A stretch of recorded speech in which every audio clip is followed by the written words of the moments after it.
Is it possible to have Tolkien's vision and worldview in content on, Lord of the Rings or Middle Earth, while at the same time not being 100% lore accurate? So I think that it is possible, but I also think that it's difficult if you're not following the lore very well, because Tolkien's stories have his worldview throughout them.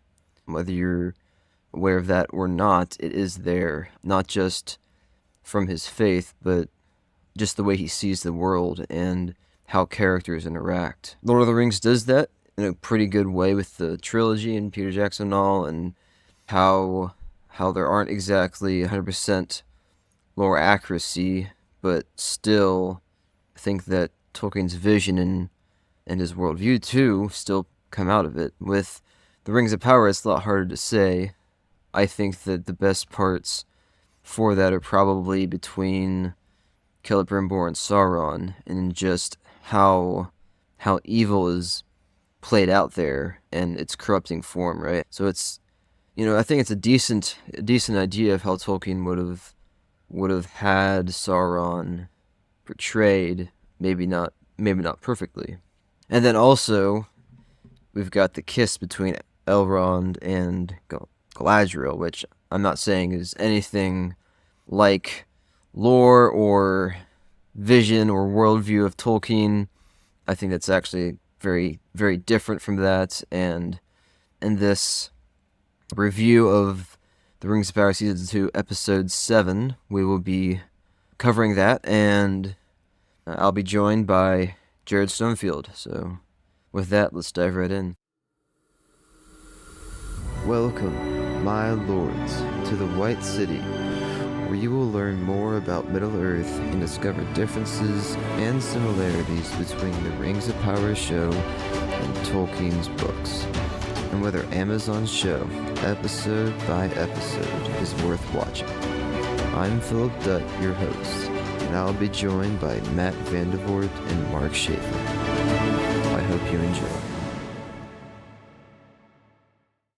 Hey everyone, thanks for tuning in to the White City Podcast. Today I have back with me my guest, Jared Stonefield, and we'll be reviewing The Rings of Power Season 2, Episode 7.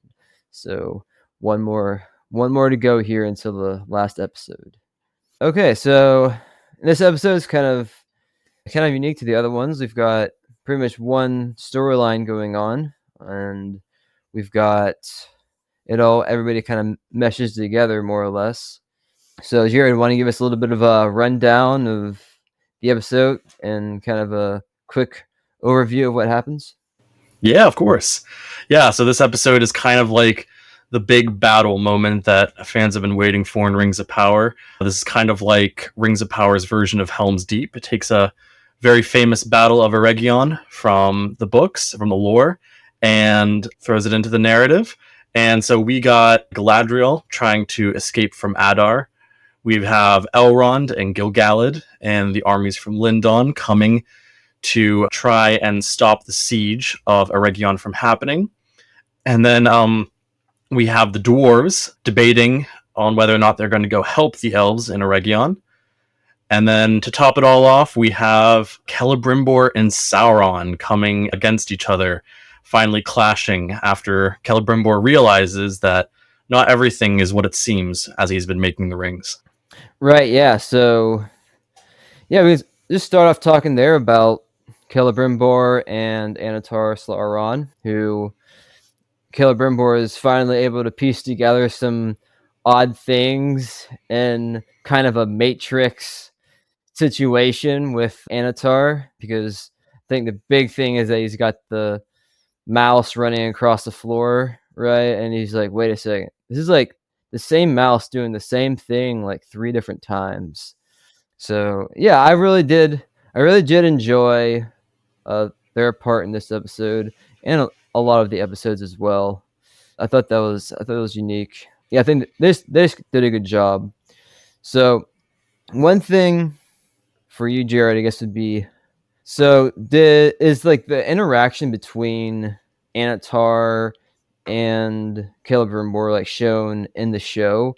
is that pretty like similar to what was happening in like the books around Eregion? Like, was it very clear as to how like Annatar was like kind of messing with Celebrimbor? Like, was he making him like see visions and all this kind of stuff? Or Yeah, so that's interesting. I mean, Celebrimbor and Annatar has been the highlight of the season for me, and I've really enjoyed seeing how that adaptation has played out. It's not 100% lore accurate, but I think it draws on a lot of different things from the lore. So, for example, we don't have any sort of like thing describing, Celebrimbor like being caught in like a vision or seeing things that aren't there. But we do have a lot of evidence of Sauron doing that to other people. In the Silmarillion, for example, Sauron causes people to see visions of like those they've lost, and he causes people to see different things in like the Lord of the Rings. And apparently, whenever the Nine were turning into Nazguls, they saw phantoms that were specifically sent and designed by Sauron. So we do have a little bit of like a precedent for that. So what the Rings of Power does is, we've talked about this before in our last episode and on this podcast, is that the order of things has been rearranged. So at this point in the story, Celebrimbor actually finds out about Annatar earlier in the show than he does in the books. So there's actually a bit more. The show, I think, does that for a bit more tension, which, I can understand why. But I would think that what's really interesting is they took a specific quote from the Unfinished Tales and really used that to like heighten the drama in this episode specifically. So Unfinished Tales, the Tolkien wrote, Celebrimbor was not corrupted in heart or faith, but only accepted Sauron, who he posed himself to be. When the true nature of Annatar was revealed to him, Celebrimbor revolted against him and took counsel with Galadriel. And so getting to see Celebrimbor actually trying to destroy the Nine or trying to hide the Nine. He did try to hide the Nine when Sauron came to him in the lore, but I think that that played out really dramatically, really well. And then, because of the way the show works, he couldn't go to Lothlorien and go and seek Galadriel's counsel once he found out about Sauron's betrayal. But they were able to have that nice moment of him and Galadriel kind of meeting amongst the ruins. Which I thought was like a good nod to like what originally was happening in the lore.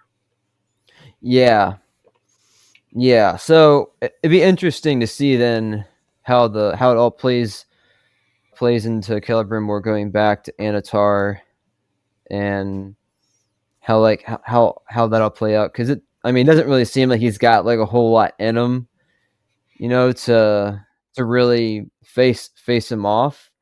But maybe that's not the point, because he does get tortured in the end and all that. Yeah. But the thing, what's interesting is like we can talk about a little bit just about with Galadriel taking the rings, even though that's like later in the episode. Still, like Galadriel taking the rings, it just knowing that like Sauron gets the rings, and I don't really think like Galadriel ever even touched the Nine. That it was just interesting to get that played into. And then like we could also talk some too about, it's things are kind of out of order with this, but we also talk some too about how Adar ends up with Galadriel. Yeah, he ends up with Nenya. That was something I wasn't expecting, for sure. I'm not sure how that's going to play out. I could definitely like see, because the elves in the lore originally tried to hide the Nine from Sauron, and then Sauron tortured Celebrimbor to find out where the Nine were, and he eventually got them. So I feel like, that kind of makes sense and everything, and you can, having Galadriel take the Nine is an interesting choice. It's not super like disruptive to the lore or anything, but I was interested in how Adar suddenly gets Nenya, and I'm just like I'm wondering how that's going to play out in the next episode, because I honestly don't know how long Adar is going to stay in the story. I don't know if next episode is going to be his last episode. I kind of feel like it's being set up that way, but I'm not sure. So it's going to be really interesting to see where that storyline goes. Yeah. So you've got Celebrimbor, who actually like figures out that there's like more going on. He then like cuts his finger off to like get out of the shackles, and yeah, and then just basically kind of it's just him and Sauron for a lot of it. Yeah, that's a nice little nod to Sauron one day losing one of his fingers, and then Frodo losing one of his fingers in the future too. I thought that was a pretty interesting nod. Yeah, that's interesting. So like real quick, like what was that about Sauron losing one of his fingers? Oh yeah, so whenever Isildur cuts the ring off at the Oh, very yes. Okay, yeah, you're right. because Sauron one day is gonna also be nine fingered. Ah, yes, yes. So yeah, so then kind of moves on to basically like, so you got the orcs and Adar setting up for the battle, and you've got Galadriel. She comes out from, I guess she comes from London, I guess. No, actually she doesn't. No, yeah, She doesn't. she was held Yeah, prisoner by Adar. right. Yeah. Yeah, so she's held prisoner by Adar. And then you've got Elrond coming in with the cavalry, Mm-hmm. and you got the orcs. So yeah, it's interesting to see with who was Arondir. Yeah, I've liked his character a lot in this. I don't believe he's dead. Overall. They didn't show him to be dead. Yeah, no, They didn't I was show like, him. they would give Yeah. him a much more epic send off. Yeah. So yeah, it's interesting. I was kind of wishing that he would have gone back to like his village or like place there at, isn't it Peligir? Pelargir. Yeah, Peligir. Yeah. And like somehow like got some like forces to like come back and help. That's kind of what I was hoping for, but they are making it into more of a, Adar came in and like destroyed the Southlands and a lot of things that Rondir loved in a sense. So he had a beef with Adar. So I guess that's where he was going. So yeah, it was unfortunate.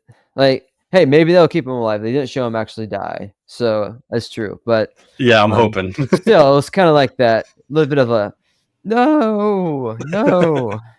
Exactly. Yeah, I wish there was a little bit more of a flesh out there. So yeah, wow, I guess it was this episode too. I feel like sometimes there's just so much that happens in an episode that it's This like episode, a lot of things happen in this one. really hard to bring it all together. Yeah. So I think that also kind of towards the beginning of it, we have Elrond. What was that like? Okay, maybe this was it. It was the cavalry charge comes up against the orcs, and it stops as soon as everybody sees Galadriel there. So like suddenly stops, and then it's like, okay, well, like, can we really fight here? They like have a sword to her throat, and a little bit of an interesting play out there. And what did you like? I mean, did you feel like it was like odd at all, or did you feel like it was like? I think it was kind of rushed. I think like, because I remember thinking like the whole thing was just very like rushed. That whole moment. I don't know if it was like the editing was weird or just like it suddenly like had that triumphant music with like the cavalry charge coming in, and then it like abruptly halted, and then it immediately cut to them trying to have negotiations with Adar, like trying to negotiate for the release of Galadriel. So it just kind of like was a little jarring, a little abrupt. And then also it led to probably my least favorite moment of the episode. Oh man. Yeah. So we got to talk about the kiss. Oh, we do. No, that's what I was trying to go with it too. Yeah, but definitely like because especially for those people who are pretty knowledgeable in the lore about that whole situation, or like, wait a second, like Galadriel and Elrond, like Galadriel is the mother of Elrond's wife, Yeah. right? Yeah. So then, like, people who know that just kind of put this together and like, this is kind of weird, Yeah. like. Yeah, no, it was I remember I specifically said, "Wait, what?" Oh, when I first watched it happen, I was like, I mean, obviously Celebrimbor isn't in the story at this point, but it was just like, dude, that's going to be your mother-in-law one day. Yeah, so I watched an interview actually with Robert Aramayo, the actor who plays Elrond. And apparently he's like the big lore expert on set. Like he is the one who's like always reading the Silmarillion. And apparently he was originally against this kiss. Because obviously, like in the context of the episode, it's not intended to be a romantic kiss, like because he slips her, the pin, and it's meant as a distraction. But he was still against it just because, like, he knew that one day that's, gonna be his mother-in-law. And he like had a lot of conversations with the other actors on set about it, things like that. Yeah, I mean, like, I can understand, and I'm glad it wasn't a romantic context, but it still annoyed me just because it was very much so shock factor for the sake of shock factor. Well, like you had to know when you were writing / filming that it was going to cause headlines kind of deal. And while I don't mind like subverting expectations, shock factor for the sake of shock is just like, ugh. I was like, why did we didn't have to do this. It could have been done some other way. Right, yeah, I saw like a short interview with there was like some lady interviewing the actress for Galadriel and Mm-hmm. like the actor for Elrond, and like about the kiss and all. She's like, oh, like, so what was this kiss and everything, and like they kind of laughed about it, and then the Arameo, the actor for Elrond, just like, no, I was just like slipping her this. The whole point was that I was slipping her this pick. So Yeah, I mean, you can see it on Galadriel's face too. Even in the episode, she kind of like looks at him like, "What?" Because like I don't know. It's just, I mean, even in the context of the story, like for elves, it's like a totally different thing. They view these things totally differently. But even so, she's still like what 2,000 years older than him, and it's just like weird. yeah, yep. Yeah, so definitely a different kind of weird scene there. And like you were saying, it seems like they were kind of maybe doing it for a shock factor, or it's like just like a way of putting something in there to catch people's attention. That is like, well, like I feel like couldn't you be like thinking more about like catching people's attention with other things, And like people debate or just have different views on how close the lore should be, or like, oh, it's not, so it's not that good, or even maybe with like something like this, we're like, well, like this stuff is like it's cheesy or whatever, so it's not a good show. And I mean, I don't know, I'm kind of in the middle on a lot of that, but I do definitely see, I can see kind of where it's like, all right, we could use some like more quality content that is like kind of put in there with like maybe following the lore more, or maybe less cheesy parts, but overall it could make the show a little better overall. Yeah, it's. I think that the show is at its best when, even if it's not necessarily following the lore 100%, it's trying to stay true to the spirit of what Tolkien wrote. Like, for example, that episode that I last did a podcast for, like, that's kind of considered one of the best episodes of the show, and it also just happens to be one of the most lore accurate episodes of the show. I think there's just a lot of like really good things. And like this episode, it's fairly lore accurate and there's a lot of great parts, but then you have some parts like that, and it's just like, for example, like I couldn't see Tolkien writing something like that kiss happening to slip the pin. I couldn't see that kind of happening in any of his works. I mean, Tolkien definitely, subverted expectations a lot in his writing. He ended the Two Towers book by having Frodo seemingly killed, and Sam was trying to go off to like find him. So he wasn't like, against subverting expectations, but like at the same time, he wasn't doing things for like kind of this like drama shock value. then I think that's sometimes the trap that the show can fall into. Mm-hmm. Yeah, yeah. I think in my opinion, it's kind of been like tough for Amazon to be able to kind of balance this. Oh, like let's do something that like people are really gonna like, and we think that's going to attract people.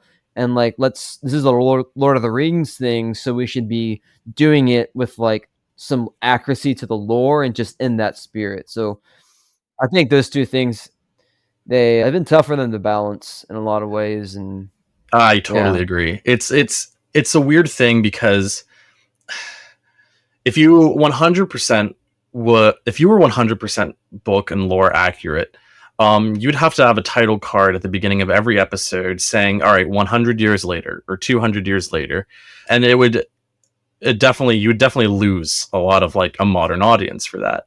So you have to adapt the story to match a TV show, especially in the modern era. But it's like, how far do you go? How far do you not go? How far do you stay? How close do you stay to the lore? And I think that's, I give the showrunners credit because that is I can imagine that would be a very, very hard line to walk. But like at the same time, I would do a few things differently. yeah, no, yeah, definitely, yep. So yeah, so after you got like the whole kiss thing and everything, and it stops the charge, and basically you kind of have Elrond talking to Adar there, and Elrond's kind of like, all right, well, Adar doesn't want him to fight against them, but Elrond's like, well, you can't change my mind, basically. So they end up fighting them, and who I think are like the big, like on the battlefield, like the elves with Elrond, I think, are the ones who are mainly fighting on the battlefield for the most part. Yeah, Eregion, I don't think has that big of like a fighting force. I think it just mostly has like a protectionary force that's like relegated to the wall. Yeah, like yeah, that was another thing that was interesting. I kind of thought that like there would be more of a defense there on the elves' part than they had. Like, what were your thoughts? Yeah, they explained it in the episode, I think, with like Celebrimbor not permitting a counterattack, if I remember correctly, and then Sauron's like, "Oh, I'm gonna take over anyways," or Annatar. But I still would have just liked to see just like a little bit more from the elves in Eregion. I think it could have added a little more emotional impact because I mean, obviously, Eregion was going to be overrun, so they needed help from other armies, other people. But it would have been nice to like just see them like struggling a bit more to try and defend the city on their own before help comes. Because it seems like it was a pretty big city with a lot going on, in the lore. Oh yeah, the city. It's considered like the jewel of Elvendom. That they've mentioned that before. So it was a fairly like bustling center for elves too. It was like the connection between Lothlorien and Mirkwood, and then the Lindon and Grey Havens, because Rivendell doesn't exist at this point. So it's kind of like the halfway between like the great elven kingdoms of Middle Earth. Right. So yeah, so I think a lot of it is cool. I think that like you could see a lot of the similarities between Helm's, the battle at Helm's Deep, just with like the elves going against like the orcs and the ladders, and Yeah, so but I thought like was still neat. yeah, I think that one thing I always missing more of. I mean, we saw some of the elves at Helm's Deep in the movies, but like we never saw the dwarves. I guess we saw the dwarves in the Hobbit, but just like seeing more, more than just like the men, the men fighting and all, and like having that a bigger part of the story with the elves. I don't know. I thought that was cool. Just have more elves in action oh in yeah, general. especially seeing High King Gil-galad in action. Like he was rocking it with that spear. Yes, yes, that's another thing. So you see these guys here are some action figures that my brother and I like put together. I think they're from like Hasbro, I think is what they are, and they'd come in like plastic boxes and whatever. This is Elrond from the The prologue. prologue, yeah, prologue to the Fellowship of the Ring. And you got Elendil on the other Yep, side. and Elendil over there too. Yeah. So they're kind of the closest that I have to the Rings of Power show right now. But yeah, so anyways, like that was nothing. Like, Gil-galad, like of course, like one thing was just trying to collect the figures and trying to like find Gil-galad because there was a Gil-galad version, and another thing, just like he only has like one shot, Yeah. one or two shots into the entire thing. And you see him like stab a spear into an orc at one point in the prologue. So like so knowing more about that, and like you got Sauron, who faces off with Celebrimbor, and then you have Sauron, who faces off with Gil-galad as well. But the glaive, the glaive I thought was great. Aeglos is its name. It's this I forget. Yeah, it's Aeglos. Nice, Aeglos. yeah. Yeah. I always like it when weapons have a name in Yep. Middle Earth. It usually means that there's something special about them. Yeah. Yeah, because one day Gil-galad and Aeglos are gonna go up with Elendil and Narsil, and they're gonna go up against Sauron together, and it's not gonna end well for either of them. Yeah, that'll be like that. That's what I'm looking forward to, though, in a lot of it. And I think that's kind of what like Amazon too is like the last episode or so of the last season is going to be them at The Battle of the Last Alliance, at in Mount Mordor. Doom. Yep. So yeah, so I thought that it was cool to have the king there and to have his to have him all in with it. You have just other parts of different episodes where he's like not always sure about whether or not he's like who he's gonna side with. He's gonna be like going with Galadriel saying or whatever. So, but having him, it seemed like he kind of is almost like, in a sense, his such like sternness from like the first season has kind of like fizzled off, and he's become more of like, like we're in here to.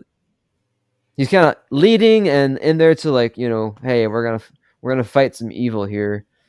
That's kind of like more of what I got for just for him being in this episode, in a sense. But you mentioned Helm's Deep, the connections between this and Helm's Deep. What did you think of Elrond saying like, "Look to the coming of the dwarves," and then unfortunately, you think it's going to play out like the Eomer coming at the end of Helm's Deep, and then suddenly, oh no, the dwarves aren't coming. Yeah, that was. Yeah, that's a good tie into like the dwarves too, because I think that it's a little interesting that like it made me think. Okay, so like there's a special like significance to light coming whenever like your reinforcements are going to arrive.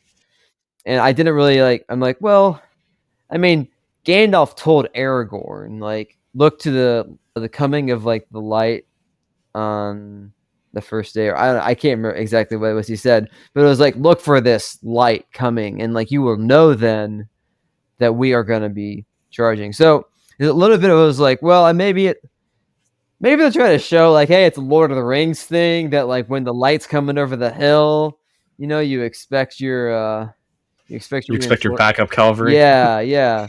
So, but yeah, I think that it was interesting how then they kind of pulled in like so with the Dwarven storyline, because you got Narvi and his like gang of guys who come down to where Disa and Durin are at, Durin the Younger, and just kind of like with Narvi there, like kind of saying, hey guys, like I sided with you and all this stuff. He's crazy.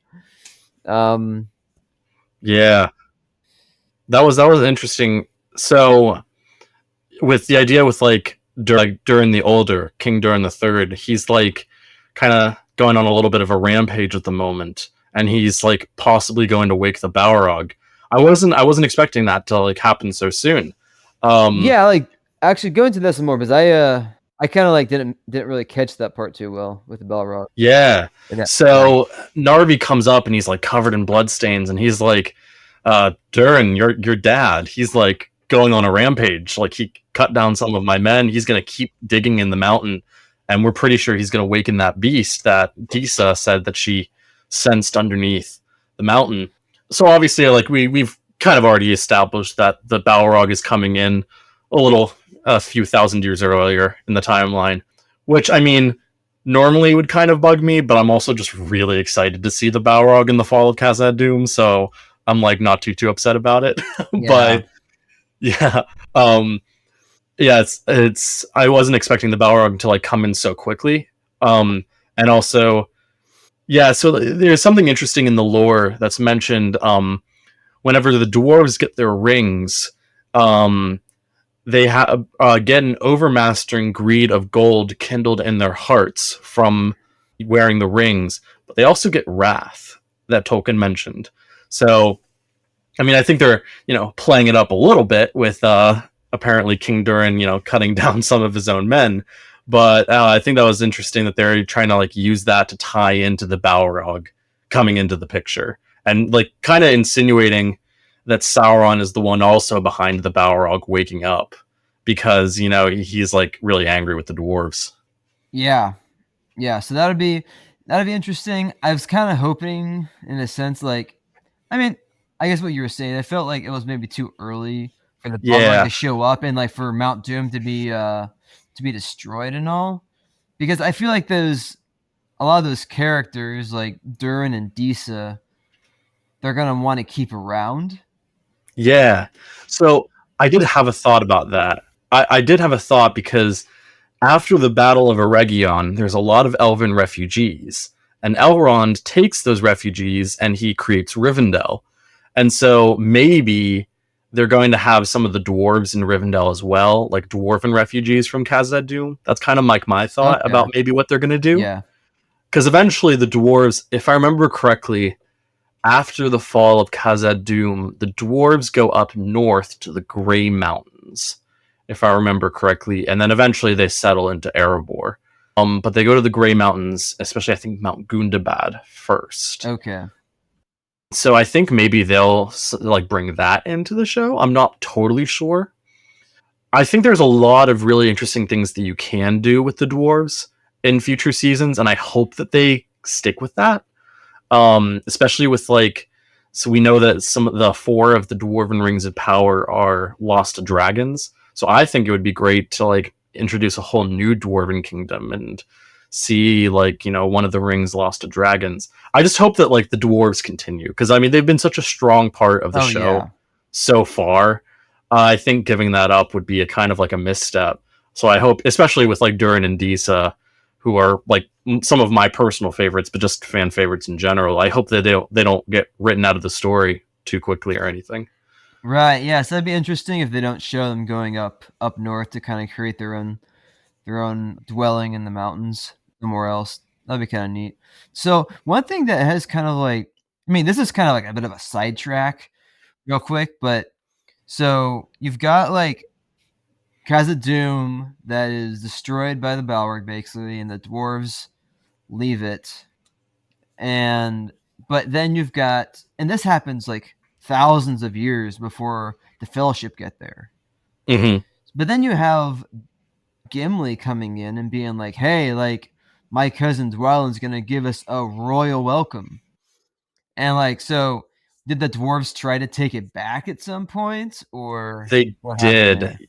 Yeah. So actually, yeah, really quick, they did try and show some of that in the Hobbit movies. After Erebor fell, Thorin, Thrain, and Thror, those 3 of the line of Durin, who actually, funnily enough, are, the ancient descendants of Durin the Fourth that we see in the show. They tried to take back Moria.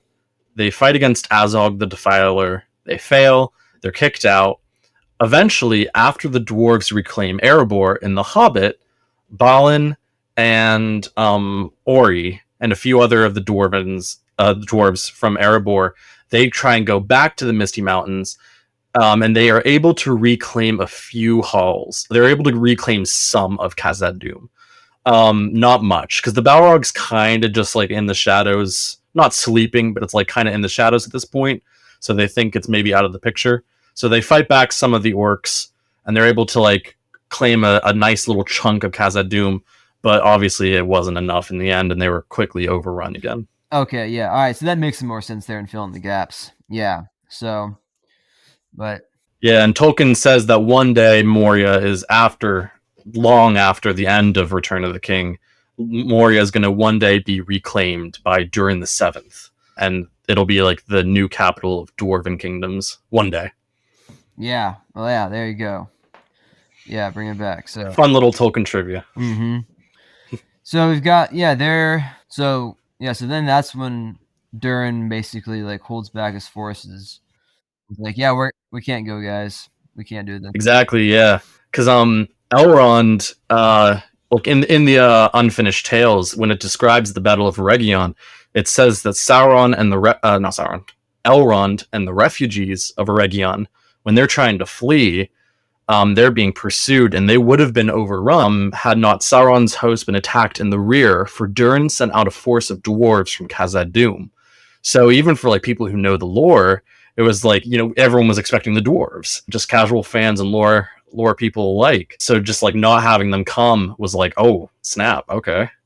Oh yeah, that's interesting. That's interesting because then there wouldn't be there'd be kind of like a little bit of a disconnect there. Like, okay, well, like what would be like them, the refugees coming back? Like it'd be cool to see the dwarves come in, but if there's no Khazad-dûm, then that wouldn't happen.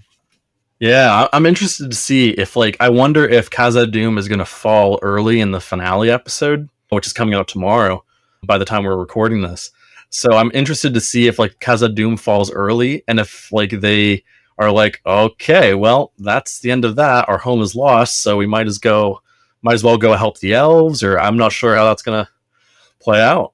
We'll see. Yeah. That'd be cool. I hope that they still linger on a little bit. So, and then we just get to I think basically at the end, kind of the climax of the show or the episode there. You kind of have Adar kills a Rondir. You have there's some other things to touch on too. So with the you got the machine trying to put a hole in the wall. Oh yeah. Again, kind of almost like Helm's Deep a little bit. yeah, trying to instead of putting a bomb there, they could have just used a battering ram. It was interesting to use the chains and all.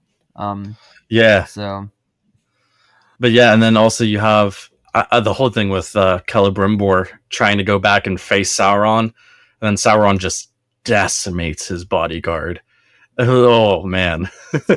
And it just leaves you in dread for what's going to happen to Celebrimbor next.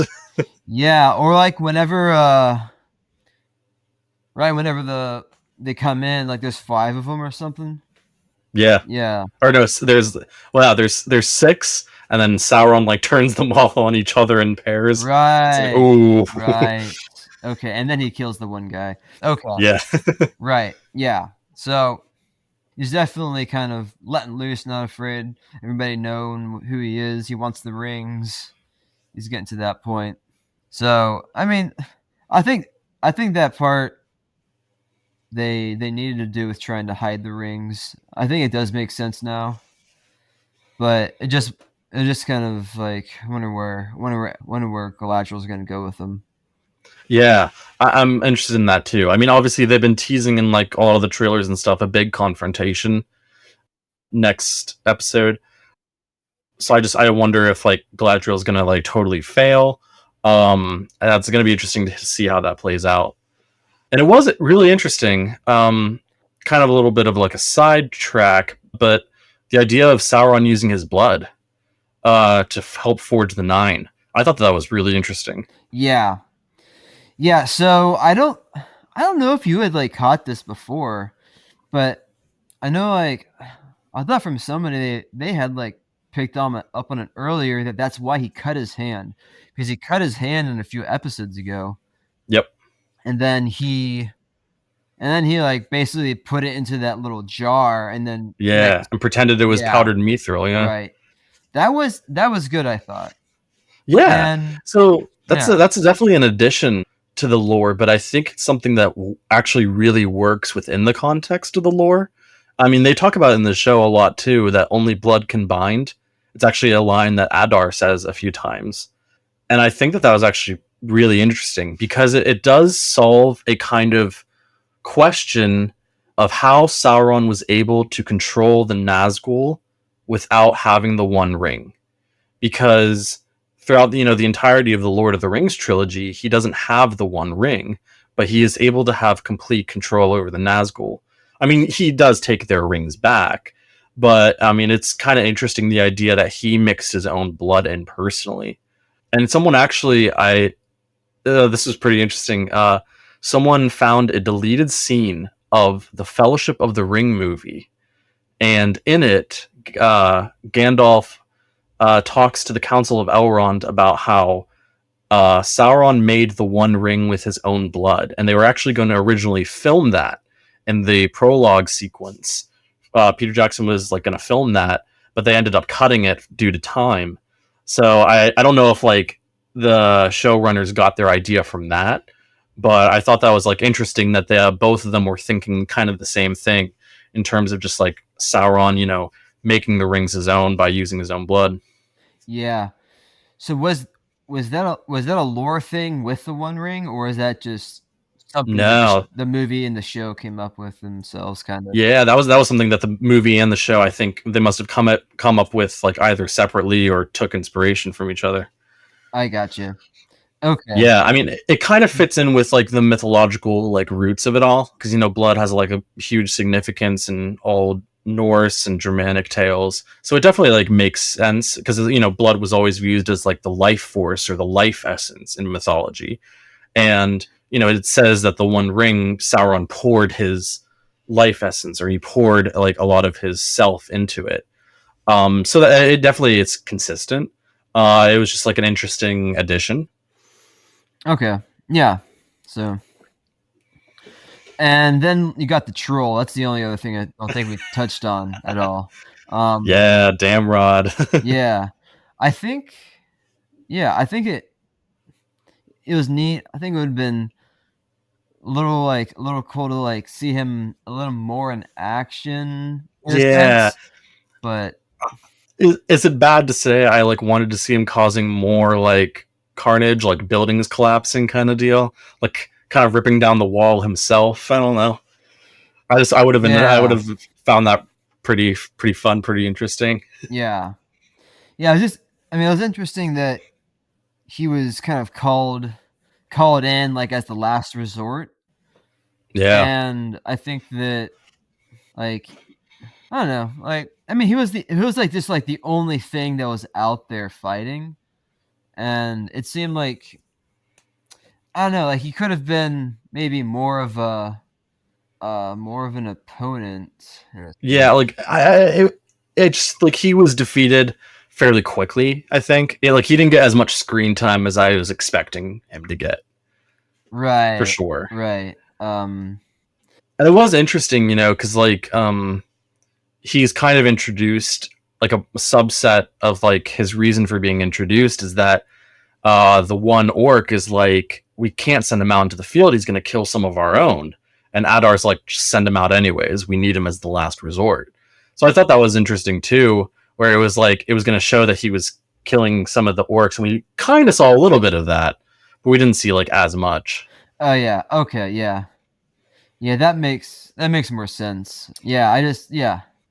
He I mean, it wasn't like he was easy to take down, but I Yeah, felt like, could I have just would have liked to could seen have been more. yeah, could have been more maybe yeah, maybe he could have broken the wall. But yeah, so like I think that's basically like most of the episode there that we've talked about. Any like favorite you have a favorite part that any parts you think could have been done better? I mean, the kiss, unfortunately, like I think it was a great episode. Otherwise, I mean, if some of the editing was a little choppy, a little weird, like I think some moments could have been a little more like emotionally punchy. But I overall like the kiss was just like, ugh, it's like the tripping stone that you fall over. But other than that, I really enjoyed this episode, especially every scene with Sauron and Celebrimbor. My favorite scene of the whole episode is when Celebrimbor throws Feanor's hammer at Sauron. Sauron sidesteps it. It shatters the glass window, and you suddenly hear the sounds of the battle breaking through the illusion. And then Celebrimbor goes out. He sees the destruction. He comes back in. The forge that he's been working in is just decimated. And I was just, oh, it was so good. I loved that part. Yeah, I think they did good, and he definitely did a good job of just betraying the whole everything he was overcome by, just from forging and all. So, What about you? Any particular favorite scenes for you, or things that you would have changed? well, I think that seeing Gil-galad with his glaive Yeah. was like, that was, to me, like, that was great. That was like, Yeah. that was one of the most awesome points, man. Yeah, I just feel like, I also just love how, like, in the first episode, you see him, like, he's like delivering this like beautiful song, talking about how they're like getting ready to leave Middle Earth. And then, in episode 7, you see him twirling around with the spear. I'm like, get you a yeah. man who can do both. I love it. Yes. Yeah. Yeah, and I think it was good too, having the, at least in that scene especially, like, it was just showing how he was just, as an elf, just like, especially just easy to just like take out the orcs with like no problem. So I thought that was a good portrayal there. And I think I'd have to agree too that the kiss was probably my least favorite part of it all in that episode. And I knew kind of like, as he was like pulling away, that she had like something in her hand. So he was like giving her something. It wasn't it wasn't as bad to me as the kiss between Poppy and that guy. Like, that was just like bleh. I didn't That was horrible. But this kiss, I was like, oh, okay, like, I don't think there's anything here, like, Yeah, I hope. I don't think so. And then, it's just kind of like, all right, like, I get it. Okay, he slept or something, like, okay, like, it's kind of a smooth way of doing it, without them knowing. But that was probably my least, yeah, definitely my least favorite part of the episode. But I thought the episode overall was good.